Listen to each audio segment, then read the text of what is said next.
আসসালামু আলাইকুম। আজকে আবার নামলাম আদা চাষ প্রকল্পে। আমি এখন কৃষক হইতেছি, আস্তে আস্তে হওয়ার চেষ্টা করতেছি আর কি, এখন হইতে পারি নাই। এই যে আদা চাষ নামলাম এই বাইকে নিয়ে।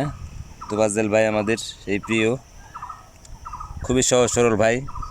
সালাম দাও, আসসালামু আলাইকুম। চুরি করে দাও। আসসালামু আলাইকুম।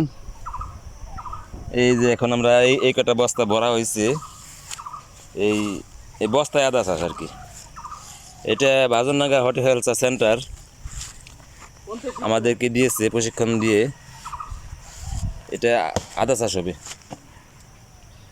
এই মাটি কাটা হইতেছে, মাটি এই সার এই বস্তায় বস্তায় আদা চাষ আর কি।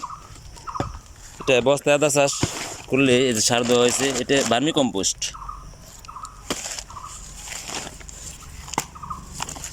এটা হলো কি ভাই? DIP, DAP. এটা পটাশ, পটাশ, ওইটা ইউরিয়া, এটা ইউরিয়া, আর এটা হলো বোরন। এটা হচ্ছে বোরন। এই সব কিছু বস্তায় দিয়ে পরিমাণ মতো দিতে হবে আর কি।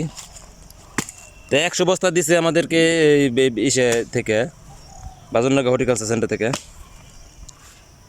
মামাতো ভাই উপসহকারী প্রকৌশলী কৃষি অফিসার মোহাম্মদ লাবলু খান, ওরই মাধ্যমে এগুলো পাওয়া।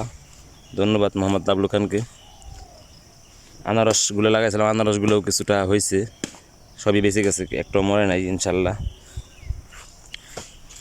যাই হোক, আদাও লাগাবো আর কি। আদা আদা 100টা বস্তা করা হবে এখানে। বস্তা সব এসব বস্তা ওই অফিস থেকেই সব আমাদেরকে দিয়ে দিছে। 100 বস্তা দিছে আমাদের।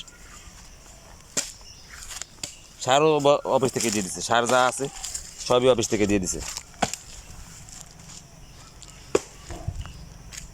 মাটি জোড়া করে নিতে হবে, তারপরে সার মিশাইতে হবে, সাথে গোবরের সার দিতে হবে এর সাথে,